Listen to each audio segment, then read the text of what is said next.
Welcome back to Think Fast. Look who's back from liposuction from Thailand. Oh Yes, it my is me. God. Looking trimmer already, Looking Varun. trimmer Looking already. I trimmer got all already. the fat off my face. I've put it all in my belly. That did not sound right. But yes, Oh, I'm my I'm God. back from very lovely Vodafone Tower in Paris.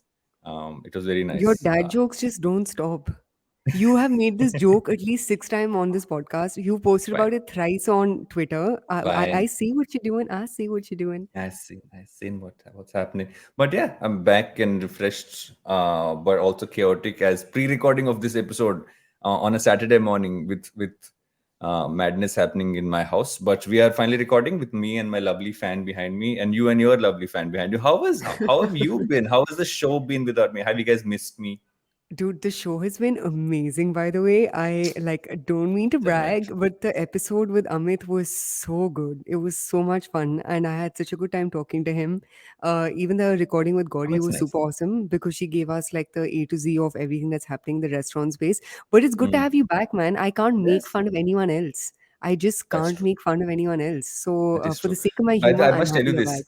The number of people I meet who are like, how much fun Suchita makes of you is a statement I hear so often these days. And I'm like, yes, because I allow it.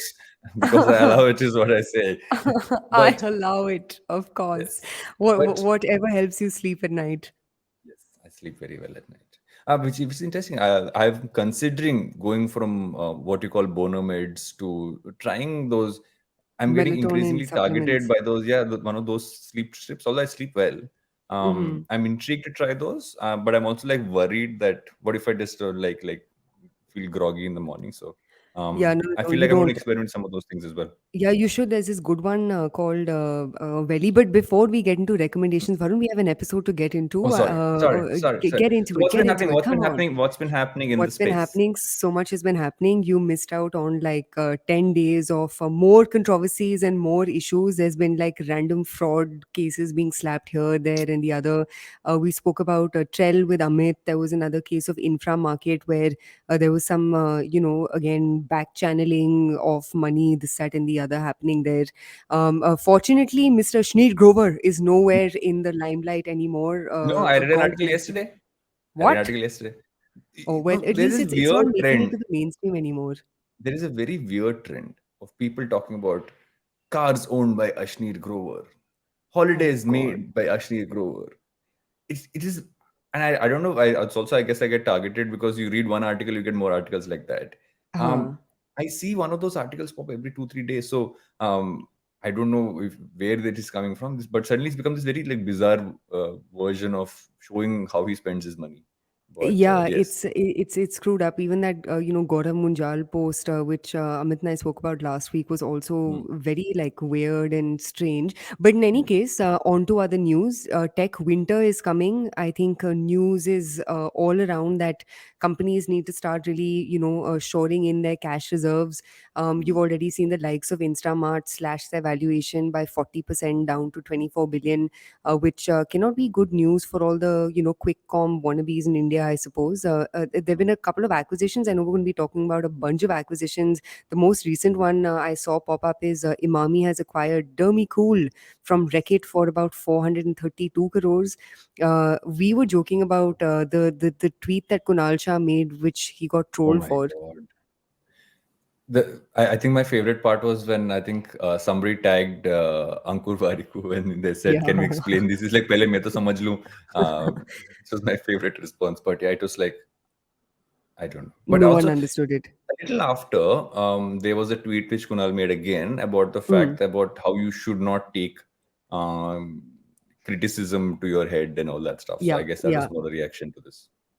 Yeah, yeah, no, for sure. And I think more than criticism, I think the thing that's obviously interesting about Kunal is he's just got this like really cool way of almost being chill with all that's thrown in his general direction. Yeah, Given he's got 500,000 followers, you see all kinds of criticisms and naysayers and this, that, and the other come your way, right? He yeah. seems like he's very like chill. He's it doesn't seem like he gets like his ego gets No, it offended, or doesn't. you don't see him even making personal attacks to other folks who may troll him on his content. But that's that. Pet care continues to grow. There have been a couple of investments being made in all types of pet care startups. The more recent one being this brand called Benny's Bowl, Hmm. and you shared this. Daler Mehendi has Balle metaverse Balle land. Metaverse. It's So still it should not have been as called Unat exciting as the Nathan. Puja was. It's still not Oh as man, exciting as the Puja was. Let me just put it out there because that was dude. something else. I think Balle Balle Balle Balle Metaverse. Metaverse will be funner than any other metaverse. That's true. Snoopers. Yes. Snoopers Snoopers. is still the best of all time. Nothing beats Snoopers. Yes, Queen. But what are we talking about today, Varun? You're back from your holiday. What has piqued your interest? Um, we're talking about a bunch of stuff. I think it's acquisitions galore episode today. You're getting into all things fintech acquisitions, ton of stuff, ton of action happening in that space. I'm talking about something really interesting happening in the alco space with Diageo, and in the innerwear space with Reliance. Reliance is getting inner. I can come up with a nice pun for that. I'm just gonna let that one Let's sit leave the there. jokes for I'm me. just gonna But leave that in joke any right there. case, And you're then getting into fantasy sports and the and yes, gambling and how that whole space is kind of evolving. I'm popping in to talk about in this now weird reality that we're living in, where we've gone from work from home to also have to go to physical office, to Naran Murthy's statement about saying that Indian tech cannot function from a work from home scenario. So I don't I have points disagree. of view on that. I know you will have points of view on this one about this whole work from home versus in office. We flipped the script now. We've come back to this weird reality of things. Um, you can talk about Meesho, what's Yep. happening with them, and the pivot they kind of taking. And we're going to close off with me predicting. It might be unlikely, but me predicting that this whole 10-minute thing that Zomato is doing is an April Fool's joke. Really stupid if it is, but I have a feeling that's what it is. So that's what we're talking about on this episode of Think Fast. But before we do that, what do we do before we do that? We What do we take do? a We take break. a break and we'll be right back with Think Fast. Hey everybody, it's been another great week on the IVM Podcast Network. On Advertising is Dead, Varun talks to Pallavi Uttagi of Super Bottoms and Mamta Roy of Odette Style. They reveal how they built their respective businesses completely online. On Postcards from Nowhere, Utsav tells us the story of nutmeg and how it became the world's most violent spice. On Big Talk About Tiny Humans, Devi Shobha and Meghna share strategies on how one can balance screen time and family time. On Hanswani, hear the story Koi Parichit. It reflects India's belief in humanity and the unanimity it showed in the face of the COVID-19 pandemic. On Tere Mere Raste, Keshav takes us to Jaisalmer, a city where sand, sandstone, and water come together to weave a magical story of valor and view. Do follow us on social media. We're IVM Podcast on Twitter, Facebook, Instagram, and LinkedIn. And remember, if you're enjoying this show or any of our other shows for that matter, please do tell a friend. And don't forget to rate us on any of the platforms you're listening to us on. Also, remember, we're on YouTube. You can check us out on ivmpodcast.com/YouTube and get a list of all the YouTube channels we have active at this point. I'd also like to make a quick note that we're doing a small listener survey, and it would really help us if you could fill that out. You can go to ivmpodcast.com/survey. And finally, we'd like to thank our sponsors this week, SBI Life Insurance and India Water Portal. Thank you so much for making this possible. Welcome back to Think Fast, where I am liposuction Varun, and back and we're going to start off with our first topic of the day. Let's kick this one off. Let's kick this one off. What are we talking about? Acquisitions. Yes. So, topic number one, ladies and gents, is all the acquisitions that have been happening in fintech. And the real thing that kicked this off was, Cred apparently is in talks to acquire Small Case, Hmm. which I think the cap table reported, if I'm not mistaken. I just want to start by saying, I told you so. I told you so. I told you Yes, you did. Yes, 2022 you did. would be the year of acquisitions in fintech. There was way too much money thrown into the general space of all things fintech, especially in the last 6 months of the last year. So all of this has been, fairly predictable. And before I run through, the list of consolidations that have been happening across all of fintech. What do you make of the small case and cred news? Did you see it coming? I saw it coming, and I don't know if I You said saw this it on the show. coming. Um, Yes, I actually had assumed that they would go after some a company which has a banking license a lot more. I which kind they of did. because which they did, but they still haven't moved on that in that sense. Correct. There's Yeah. no like announcement. Although there've been some small things happening, some features popping up, which is going in that direction where they've had Cred Mint and I forget the other one, which was so basically you can also get credit, but you can also Mhm. give credit to people. Yeah. They've already built that into the app as well. But what I feel is interesting about this is it kind of makes sense. Small case is a disruptor in the way people buy stocks, and Yeah. credit's really disrupted how we look at credit and credit cards and all that stuff. So I think it makes total sense. I can see the brands working very well in sync in that sense. It also kind of fits where Kunal really seems to be taking cred from Yeah. the early days of what is cred to now. Like everyone's like, what is cred not going to be, right? From an e-com platform to everything else. So Yeah. I think it makes total sense. But again, depends on how he kind of brings it together. My point, as always, on acquisitions is got to make them all work together. They can't just work in silos. Correct. And integrating them is going to be the key. Yeah, yeah, yeah. Do you think small case will sort of merge into the Cred app? Like, how do you see that happening? Because Cred's got a bigger brand. I mean, Yeah. like I love small case. I have so much respect, regard, and love for Vasant. But I wonder what the integration over there will be. Uh, I think it makes sense to initially just try and do both, like integrate Hmm. within the Create app as well as do this over time, kind of see where the numbers stack up and then kind of move it. I think they can actually go ahead and do that Hmm. rather than a full switch, because Cred also has a very loyal audience of people who kind Hmm. of gone in, especially because Cred's really push themselves a lot through influencers and and through YouTube, etc. So they've gotten like people who kind of come in for specific needs and kind of latched on it over a long period of time. So they might not react favorably to suddenly being switched to an entirely new platform, but I feel this Yeah. gradual merging of things is and would be a smarter way to go, especially because it's finance. Yep, yep, yep. Also, Cred's been making a lot of changes. I didn't notice this because I'm not a big user of Cred, but one of my colleagues sort of brought up how their app has become much more simple. So I think generally Cred has realized that Mm, the not everyone gets it, quote unquote, positioning. Literally, not enough people got it, and they seem yeah. to be simplifying everything, making it easier to navigate the app, and also they seem to also be cleaning up a fair bit. So, for Mm, example, I remember, and every company does this, right? All of us try a bunch of things. It's our job to, pimp out new experiments that we may be running on a platform, and some experiments last, some get killed. I think what I'm definitely seeing happen now more with Cred, because at some level you need to start justifying that, 4 5, I don't know what even which billionth they're on, but mm, you need to start justifying that valuation, right? And I think keeping the valuation justification, all of that aside, I think at the end of the day, it's important for every product to be very clear about what they do for their customer. And what Cred definitely seems to be leaning more into is this general positioning of all of your financial needs will be taken care of by Cred.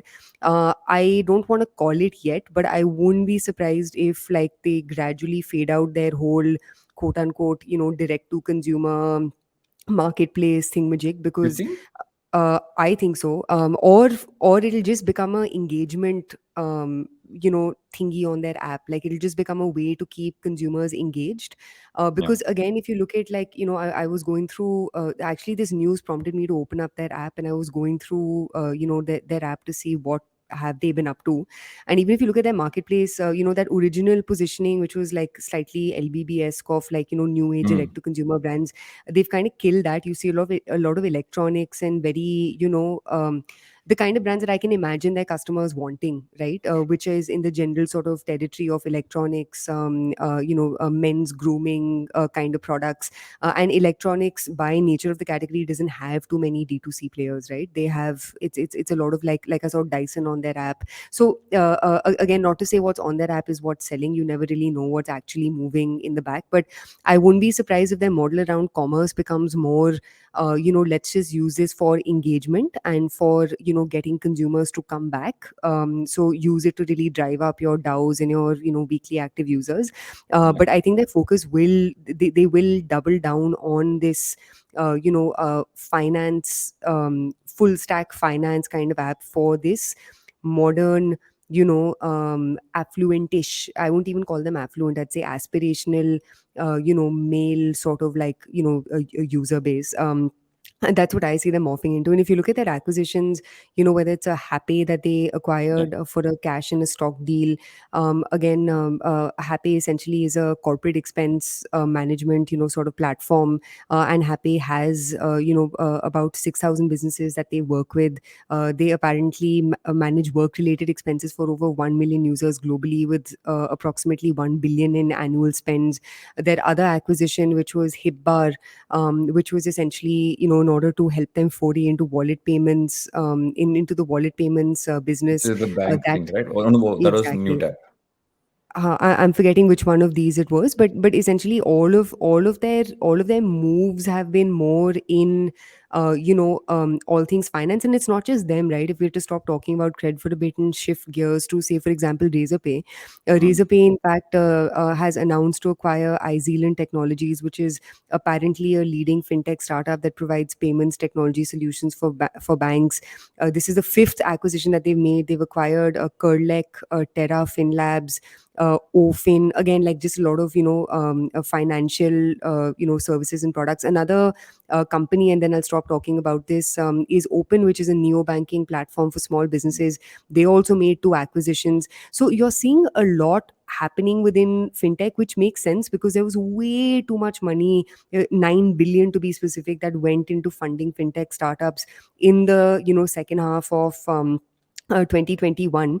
And Yeah. somewhere, not all of these are going to be your big wins, right? And especially now that you're seeing the kind of crash that Paytm has seen, which arguably is the largest Yeah, what, fintech sort three-fourths of player, down in 4 months. to just and predicted to go even lower. So these acquisitions were bound to happen. But interested to see how all these companies shape up, man. I also feel this is, what generally happens. It's that cycle, right? That cycle of the fact that, there is a certain amount of money coming in, multiple startups with very specific use cases kind of coming Hmm. up. And over time, if a lot of these merge to create like, almost like uh, this is going to be like the financial super app phase where everyone's trying to Yeah, build as many features, because where the real money is, to be honest, I mean, it is going to be in stuff like what a Happy does. All of that stuff is going to be consistent revenue coming in that shows that the business is solid. And then the exactly. e-com place, some of the other places where they can kind of like boost Just user engagement. engagement, like you said. Yeah, Exactly, yeah, the yeah. money is in the 100%. back end. It's a non-sexy part of the business, but that's where actually the 100%. money gets made. Absolutely. And just one last thing on this, I also think the advantage that Cred has is they have seen the mistakes Paytm has made, up and center, live in front. The biggest mistake Paytm made was e-commerce. They should not have gone into Paytm Mall. They should not have Mm. wanted to put up a fight against Flipkart. And I think they have the advantage of learning from a lot of those mistakes. But Yeah. enough about fintech. Let's Yes. talk about my favorite topic, alcohol Oh, and innerwear and is I don't chaddi know whose favorite banyan. topic, Chaddi Banyan. So yeah, so a few interesting acquisitions happening in this space. Reliance is always on a shopping spree, but they're just getting into this whole unorganized feminine innerwear market. They bought Zivame and Amante in 2021. They bought Clovia, another lingerie brand. They also sell Marks and Spencer's innerwear through a JV. So pretty much if you look at the brands which they own, which is pretty much like it's a large part of the market, they're kind of taken over. Um, then I guess at some point they will flip to the other side and then get into Hmm. dollar, Chaddi Banyan, and everybody else might be in for something. And I feel it's an interesting area because often there are these markets which you always ignore. But Hmm. if you look at this, it is something which is very undertapped, right? There are a lot of startups coming up in this space. There's Triple XY. There are a few others who XYXX, are, yeah, there's XYXX or Triple XY? XYXX, like the male XYXX. female chromosome. Hmm. Triple XY would have Talia, been a lot more fun Talia, though. Triple Talia, XY would triple. have been a I little more fun hi. though as a name. Oh my God. No? Okay, fine. No. Dad jokes continue today.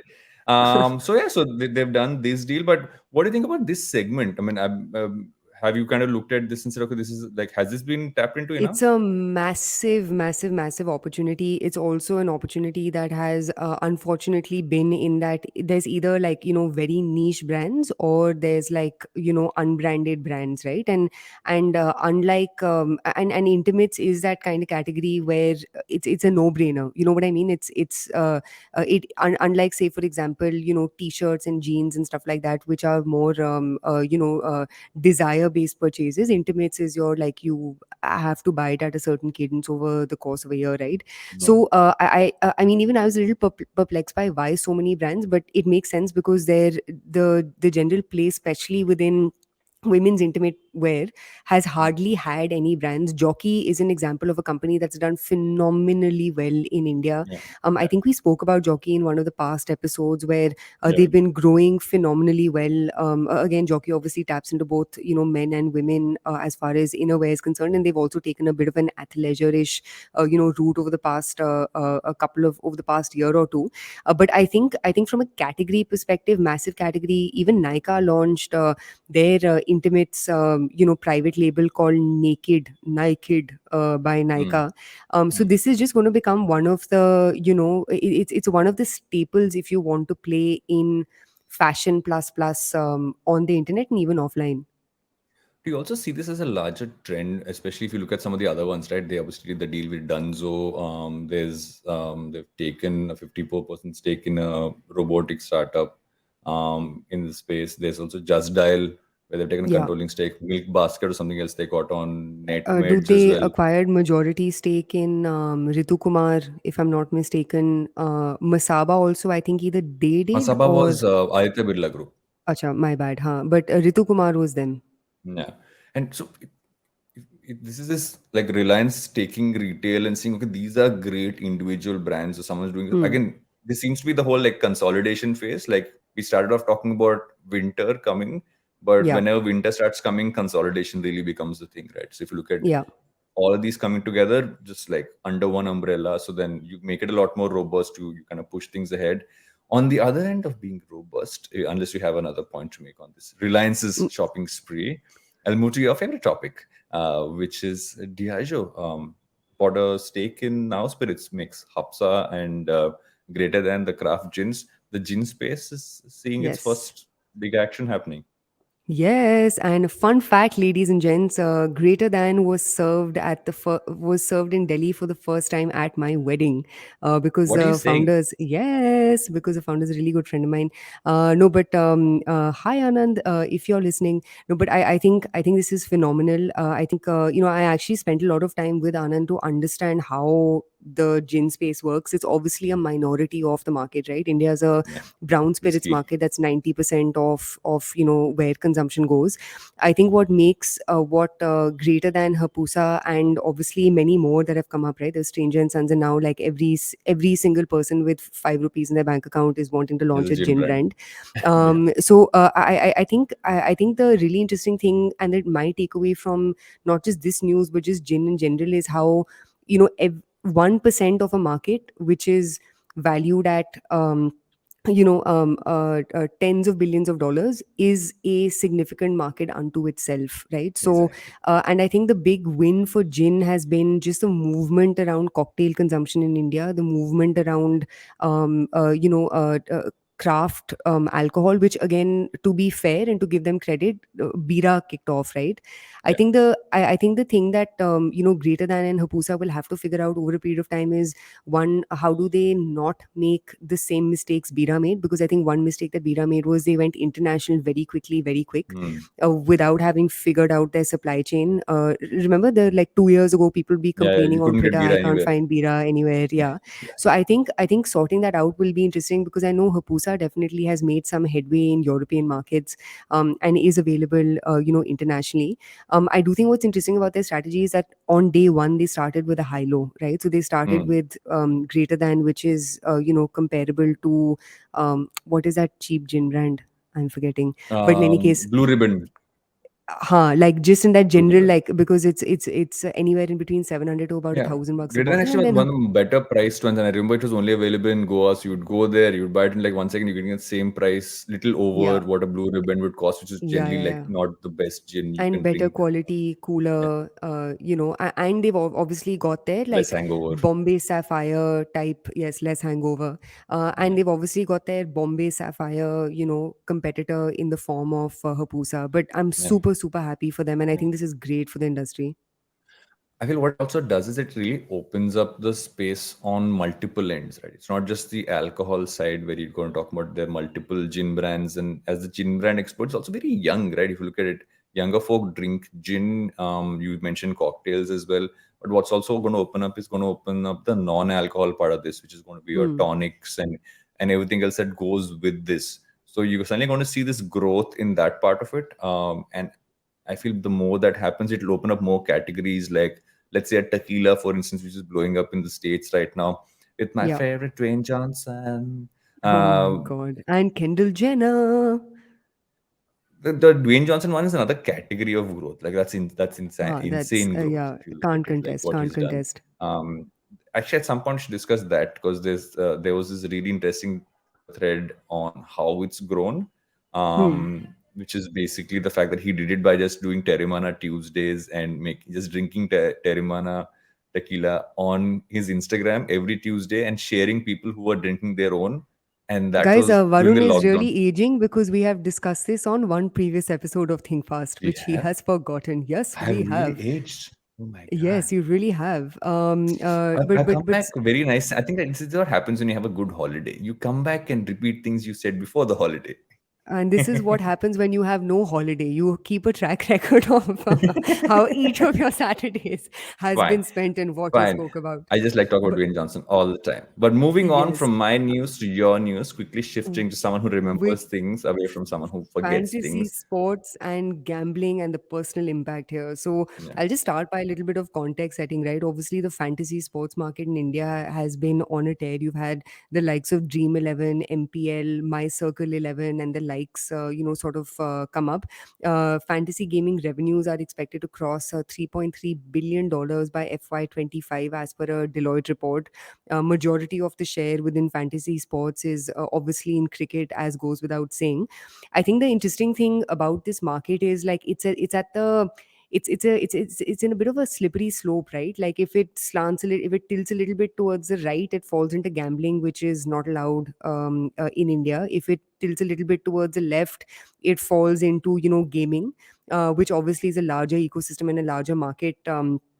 To play within, and you're obviously seeing all kinds of microtransactions also come up in gaming. But I think what makes fantasy sports interesting is how they've managed to straddle the line in between gaming and gambling and not fallen into the gambling bucket. Though let's see how long Yeah. that lasts for, because there's this really interesting article on restoftheworld.org, which essentially spoke about how a fantasy sports app are driving a surge in gambling addiction in India. And obviously they gave an example of this one guy who works in the railways, has lost a shit ton of money to the extent where he was suicidal. He tried killing himself. He got admitted into a psych ward in Calcutta, came out the psych ward, is still back to gambling, but now is measuring the way and the amount he spends. So I think the tricky thing over here is how unregulated it is. So let me ask you, if you what's a regulation that you can put here, given how it's neither here nor there.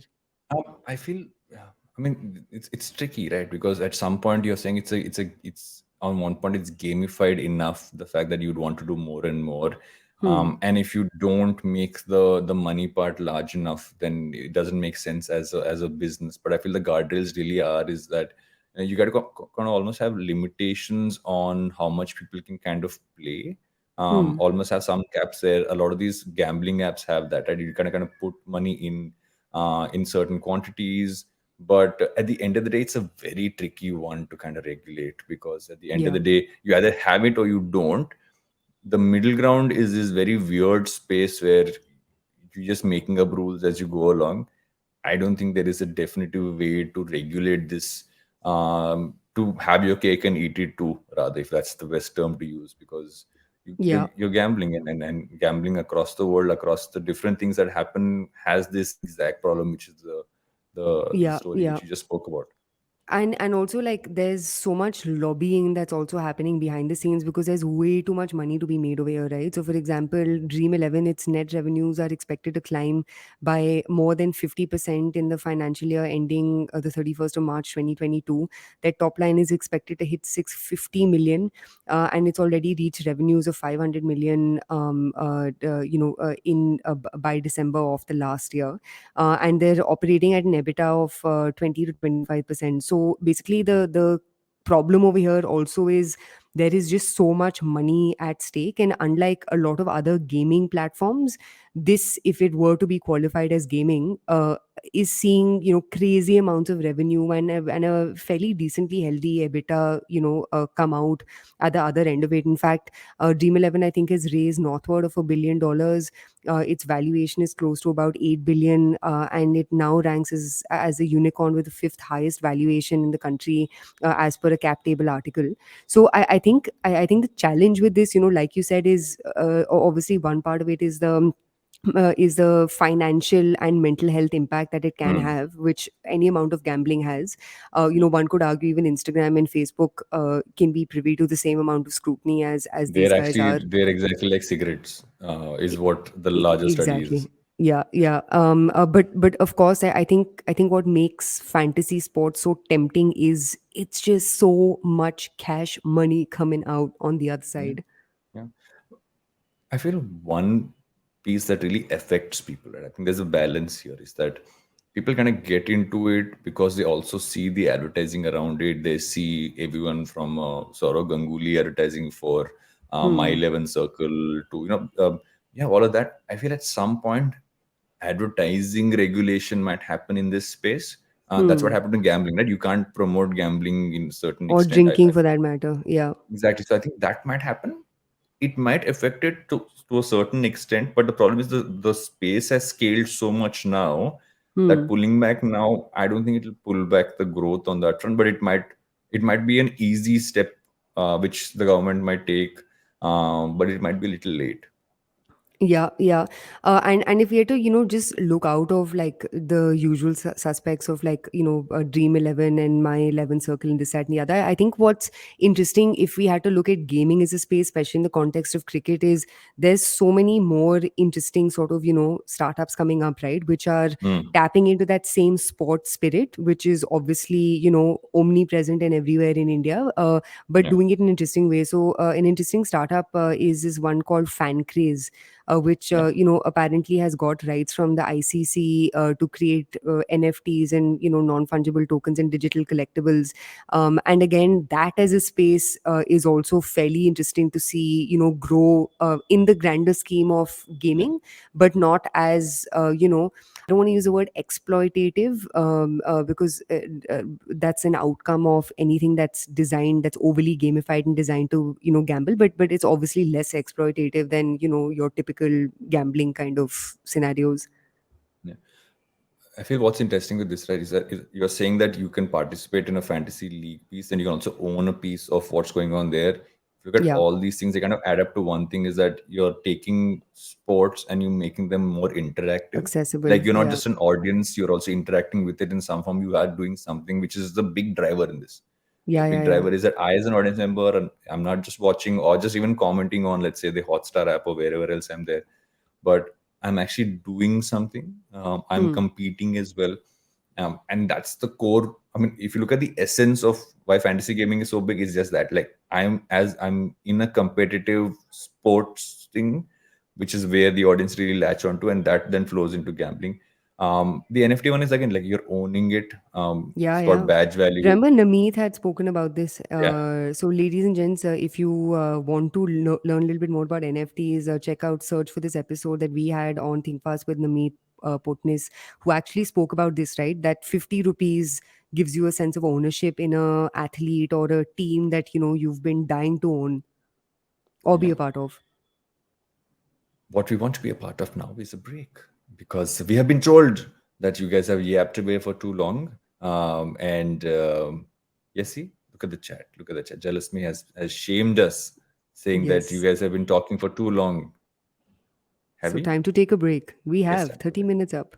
Oh my God, 30 minutes. Time to take a break and we'll right back and we'll talk about work from home and working in the office. Lots to discuss there.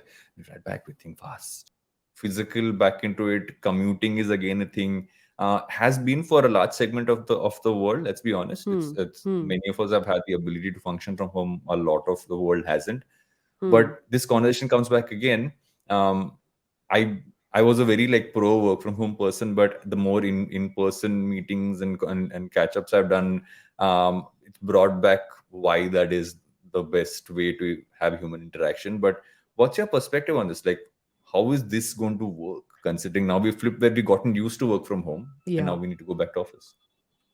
I think, Narayan Murthy said what is on everyone's mind. And it's not just him, right? 2 years ago or last year, was it? Reed Hoffman, Reed Hastings, sorry, who's the CEO of Netflix, said Yeah. literally the same thing, which is the second this lockdown is over, I'm getting everyone back to office.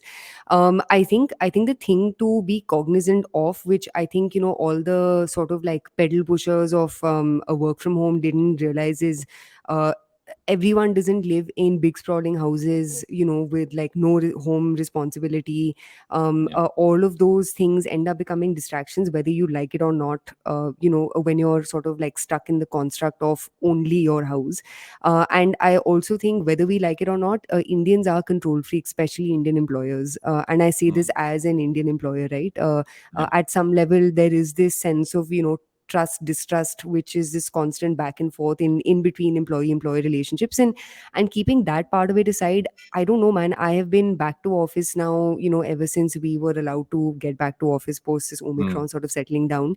And I love it, as do my colleagues. There's just nothing, it is unparalleled to be sitting next to your team, having conversation. Just that serendipity sort of comes back. And I think it's especially needed now because I've just seen a lot of people burn out. And it's not Mm. because the work is burning you out, it's just the confinement of that room in which you sleep, eat, and work. Just that ends up, I don't want to use the word destroying you, but it's exhausting.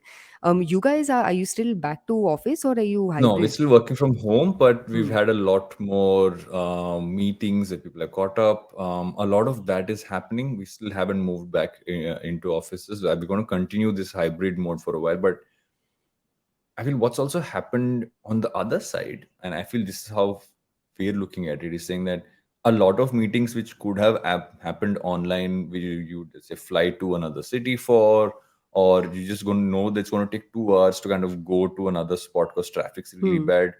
I, I feel now we should use work from home as almost an opportunity to say that where does it make sense for you? Like you might just be in office, but not go to the other person's office for a meeting and just Yeah. do it online, right?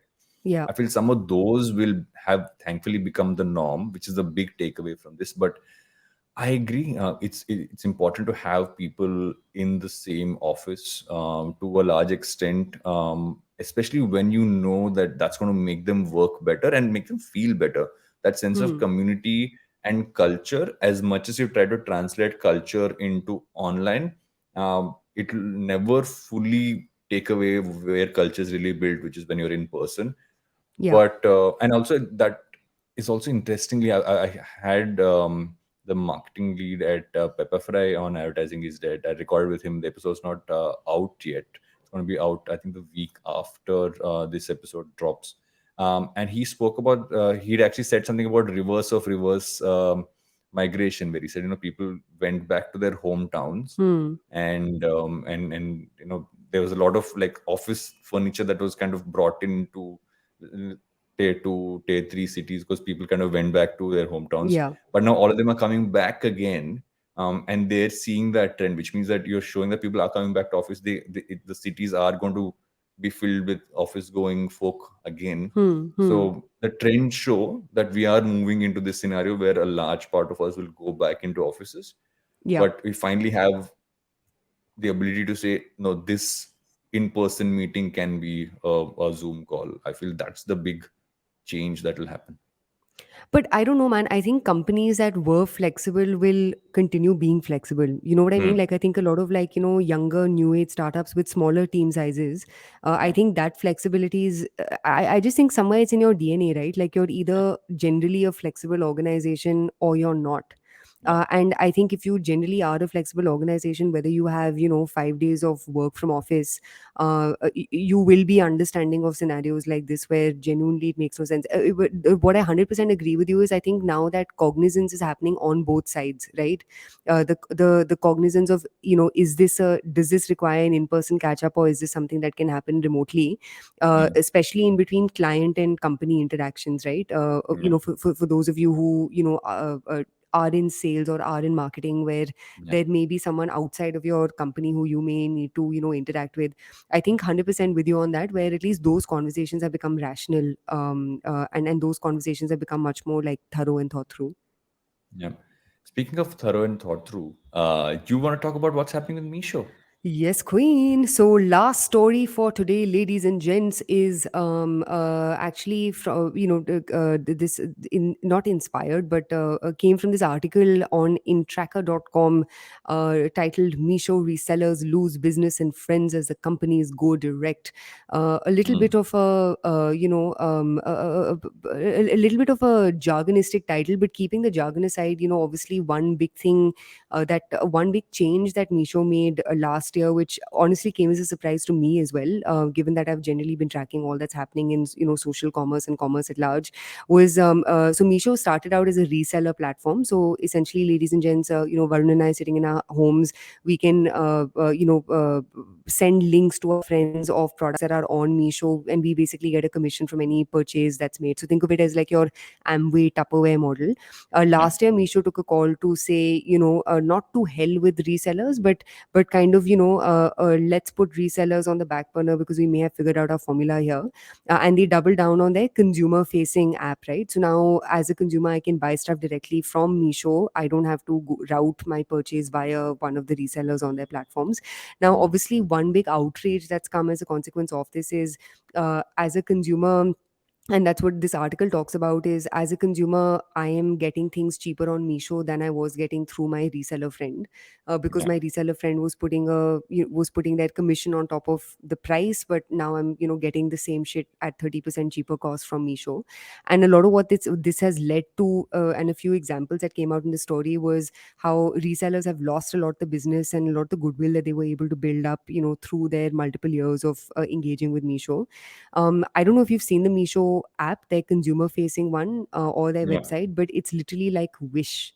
It's like a Hmm. bunch of very cheap, products. I saw like a Rolex knockoff for 530 rupees, which is perhaps the only Rolex I will ever be able to afford. But, you see a lot of that on, like, it's a lot of like, Sunday Bazaar Yeah. type purchases, like impulse purchases. So, what do you think about Misho's strategy, not pivot, but expansion, or however else you may want to phrase it? At some point when you're scaling up, what's happening, and is that everybody eventually becomes the same thing, right? They Hmm. all become, and I think was there a tweet about it or an article? I'm trying to More of the remember. same. Yeah, Yeah. yeah. Everybody eventually becomes the same. Look at an Amazon, look at a Flipkart, look at a Snapdeal. Now look at a Meesho.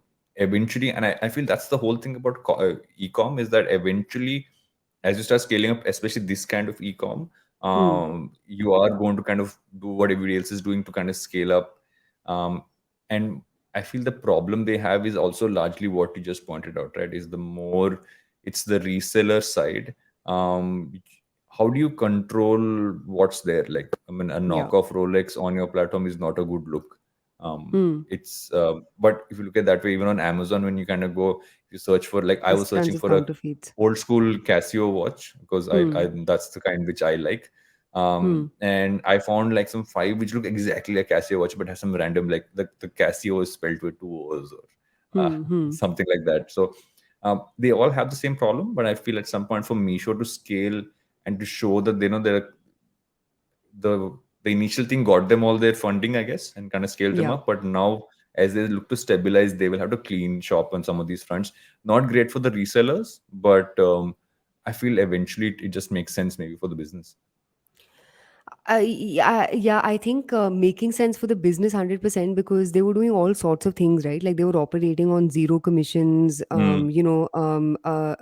There are a few sellers, who I'd interacted with who also who sell on Meesho, and they spoke about like the crazy high amount of returns that they were seeing, right? So returns on Meesho was another big problem where it was anywhere in between that 40 to 50% sort of range, depending from category to category.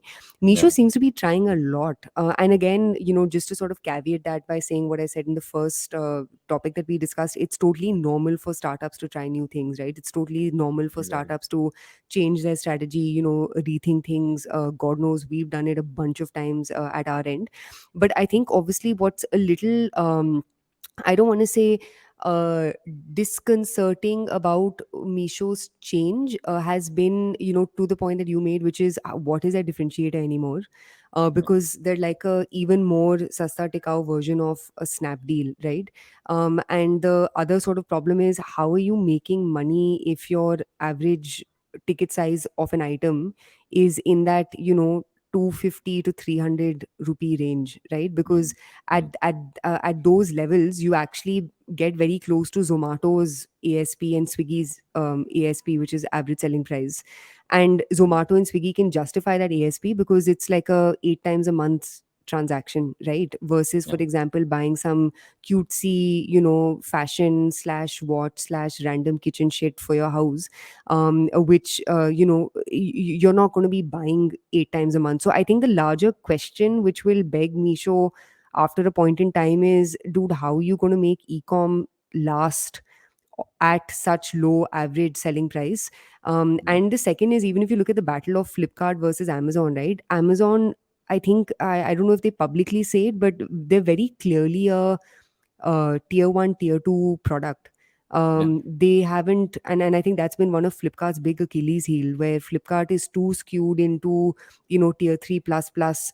And I think a lot of what Flipkart's trying to do now is foray into your tier one, tier two audiences. So again, to the point that you made, more of the same. After a point in time, everyone's going to want to go after a tier one customer because you Yeah. need those average selling prices to make your And business also, make like sense. So the also not just average selling price, the amount of purchase. I feel that the frequency of it as well, right? The frequency is yeah. far higher in tier one than you would have in tier three plus plus. Is what at least I've seen that the wallet size is much higher. I think wallet sizes again is like question mark over there, because for example, if I am in a tier 3 city and my monthly discretionary spends on, let's just in quotes call it random shit, right?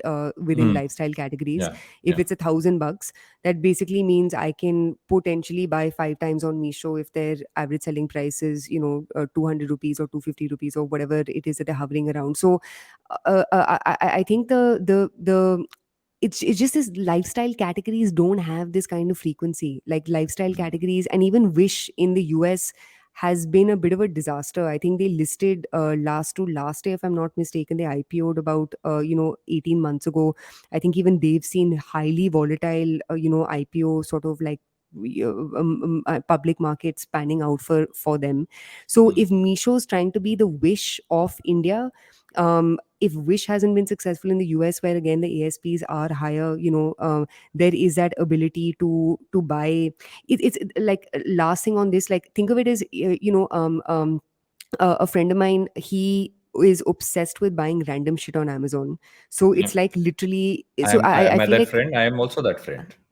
perhaps you are that friend, but it's almost like Misho's taken that segment of like random impulse purchases, but I feel like the audience that they're doing it for and the categories that they're doing it in are little like, what's going on here? But honestly, the founders, super super super smart, Yeah. and they seem to have enough cash in the bank to take their time to figure this one out. Exactly. And the thing is that eventually what it comes down to, no matter, and this is the tricky part for someone who is relying on businesses like Meesho, etc., is that eventually what calls they will take will be what is right for their business, right? At some Correct. point. And that's what they're all going to do. And that's what they should do, Yeah. because it is a business. So Yeah, it's been interesting to see how they've kind of built differentiation while also doing what everybody else is doing. Yeah. But on that note, do we have another story? I have a prediction, but should I tell that prediction after a break? Maybe prediction after a break is a good idea. Let's do it. Let's take a Yes. break and right back with something which I will predict, which I actually kind of gave away at the start of this episode, but still, I will reignite that prediction. So we'll take a break and be right back. Welcome back to Think Fast. I have not done weird voice. I will do my normal voice, which is now sounding very weird because I'm talking like I am a General Dugirala here, giving you a prediction today, which is basically that any. Have you been reading about the 10-minute delivery thing on Zomato? Have you understood it rather? Because I haven't understood. Sir, did you not hear our last week's episode of Think Fast? Oh my I did God, not hear we it at all. discussed it. I was Oh my, enjoying myself in Paris. Okay, I was in Paris having okay, fun, now that you're back to cycling through sweaty, the lovely smelly streets of Bombay. Paris. Yes, but now that you're back to sweaty, smelly Bombay, you must hear that Mm, episode because Amit and I had a fantastic conversation on 10 minute and Blinkit and why is it a feature, not a product. But yeah, mm. I mean, Blinkit Zomato is one thing, but yes, this Zomato attempting 10-minute deliveries by themselves is interesting. What are your thoughts, man? Your story, your thoughts? My thoughts are exactly if someone should just go on Instagram, go to Jose's account, that's HOEZAY, and look at the last reel he made on 10-minute delivery. That is what I feel, which is basically you order and you suddenly hear a bell ring, and outside there's a guy who's cooking who's sitting outside your house. Because how are you going to cook in 10 minutes? Come on. I think it's an April Fool's joke that went really sideways on them. This Hmm. episode drops, I think, a day before April Fool's Day, which is the 1st of April. Hmm. I have a feeling that's what it is because it doesn't make sense unless you are giving people frozen food from a dark kitchen that is pretty much just like heated up and sent. Hmm. Just the fact that how is food going to be done in 10 minutes unless you are only supplying Maggie? I don't know. Yeah, I mean, I don't buy that criticism because I think there's a lot like sandwiches, idli, sambar, dosa. Like, there's a lot of like basics that can be, dal chawal. There's a lot of basics that can be pre-prepared, packed into, whatever tins and sent across. But so I don't fully buy that. Like, how will you prepare food thingy? Because there's a bunch of food that can be pre-prepared, kept ready. The same way if you go to a Starbucks, right? Like, they've got sandwiches that are ready. You just have to pick one up and you can predict demand, you can predict supply. All of those things over time become predictable. I think there's this whole furor on the internet about like, is it necessary or not? Yeah. um, that criticism I don't buy because I think like even 30-minute food delivery was never a necessity, right? You could very well Mm. go to your like local food guy downstairs. If you cared so much about the planet and so much about the health and well-being of like riders, you would not order the cheapest shit on Zomato and Swiggy and use multiple coupons to drive the price even lower. You just operate in a much more different and a much more like mindful way, right? So I think this criticism of like, is it needed, that I don't buy. Is it possible? 100% yes. There's a lot of food that can be prepared much in advance, which just needs to be packed and shipped out. My response to the 30 minutes to 10 minutes thing is that 30 minutes I get, but does 30 have to become 10? I don't think so, is where I am at. Like, it's not necessary to bring a 30-minute delivery down to 10. I Agree. weirdly enough, and because I use Dunzo a lot, and Dunzo's Hmm. never giving me stuff in like less than 30 minutes. I Hmm. have tried to use Blinkit, I've tried to use all the other apps.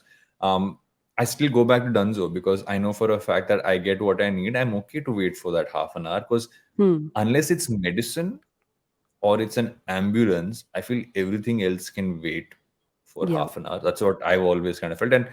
And do you need to make the rider rush? That's a whole different conversation about one part of this entire delivery piece. That is the fact that there's an Yeah. entire category of human beings who are having to move faster to get you what you want, most of us have that. A lot of us rather have that privilege to be able to do that. Yeah. But this just feels random. Like it's like, oh, everyone's doing Hmm. 10 minutes, I'll also do 10 minutes. But does it make sense as a business? Let's get down to that as well. Yeah, For I Zomato. was literally just going to say that, which is like it seems like a very like random thing to do to get more market share. You know what I mean? Like I think But is it even more given market share? Because what you're going to buy. If it's going to be stuff like basic sandwiches, etc., Exactly. the cost is of that item, like we just Yeah. spoke about that, right? The selling price of that will be very low anyway. What are you Yeah. making Yeah. out of it? One is what you're making out of it, and the second is, are you using this as a way to acquire more customers, or are you giving the same customers more quote unquote delight, and therefore building more use cases for that customer to come back to you. So I think logically speaking, April this only Fools. April Fools could be one, or like second, which, and I think it would be a terrible April Fools joke, because in any case they're in like a lot of hot water because of their Blinkit merger and there being conflict of interest and this, that, and the other. Also, this is a wrong time to be fooling people, because if your stock price is where it's at right now, Hmm. I would not use the tone of jest or humor, to get goodwill with the market. I'd stick to ways to make more money. But I think that this only makes sense for two reasons. One, either you're making that lunch dinner customer also get breakfast from you, Hmm. and again, and you're using that 10 minute as a shtick to get more transactions from Varun, right? Hmm. uh, that to me is the only logical reason. I'm not, so I think it'll help with getting more transactions. I Hmm. don't think it'll help with getting more users. Hmm. And I think that's where, for me, it's like a little bit of like in between your Blinkit grocery play and your 10-minute let me add breakfast as a use case play, or like snacks as a use case play. I think that's where it's like venturing into, but I don't know, man. Zomato has more problems than Your delivering stuff breakfast to the point might government. actually be interesting, because if you go to the blog where Deepinder Goyal posted this, the cover Hmm. photo on top is poha and chai. So breakfast, I guess, might be a use case. It literally looks like one of those things you reheat and send someone. So Yep. doesn't make sense to me. Doesn't make business sense. Doesn't make any form of logical sense. But it's there now. But we will know. They will know if my prediction of it being an April Fool's joke. What do you think is an April Fool's joke this year? What is a good one? What is Are a you trying good something one? this year? Hmm. No, actually, I'm not. I think my like wit has gone for a toss. I think my jokes are reserved for you. So You know that who's the person who has fooled me on April 1st the most in my life? My who? mom. My Oh mom my every God. year somehow She tells manages you to you're pull something adopted out of the on the hat. 1st of April. She does something and I'm like, Varun, आप मेरी बच्ची नहीं हो. आप मेरी बच्ची नहीं हो. hasn't gone that far yet. But every year I'm like, how do you Varun, you do are a this? mistake. Varun, you're a mistake. That Varun, is we a whole picked you up different from the conversation. street. Yeah, in any case, I can keep going on with this. Yeah. I once had to convince my sister that she was actually a hybrid mutant animal we had to shave the hair off her, and Oh that's my how she became, God. listen, when she was like Your 8. sister must love you. But Yeah, yeah. recommendations, do you have any recommendations for April Fool's jokes or any other recommendations for our listeners? Don't order things in 10 minutes. You can wait for 30 minutes, is my recommendation to everybody. I am just generally like, why do you need it so quickly? Chill karo thoda life mein. हाँ, okay. Chill करो थोड़ा life में. I think my recommendation now that it's time to chill, given it is 500 degrees outside in Delhi right now, and I don't even know how hot and gross it is in Bombay. But my recommendation would be this amazing new brand that I tried for agave Mm, slash tequila called mm. Pistola. It's Goa based, ladies and gents. We've spoken about Pistola and Desmond G on this show before, but I got my hands on Pistola from a friend, and it is just sublime, sublime. So if you're going to Goa, pick up a bottle of Pistola and enjoy a nice tequila sunset. To make summer slightly more bearable. What I've actually found is that I actually really like sparkling water. And I found this brand which is called Polka Pop, You which I'd are seen a few. so bougie. Oh my god. And I drink, so I occasionally drink Polka Pop. By the It's a way, nice brand. You should try it out. was recommended on LVB a year ago. Was Yes, sold I on finally LVB found a it. year ago. I had it a Fine, year and a half ago. Perks of working at fine, fine, LVB, bitches. fine, Yeah, fine, fine. fine. Yeah, So no, but drink polka Polka pop Pop is and good. Pistola. We Yes, become together. like we are now an alcohol podcast. Yes, basically. But that Yes, covers us for this week. We're done. yes, yes. Woohoo! I'll hopefully come in with less chaos when before we start the next episode. And me and my lovely fan will hopefully not be in the same position. Where's my hand? My hand. Oh, yeah, there. Yeah. This mirroring is confusing. For those who are listening to it, I'm just doing random shit right now. So, but before I do any more random shit, it's time to call it an episode. Yes, Queen. Say Toodles. toodles. Toodles, my Bye. noodles.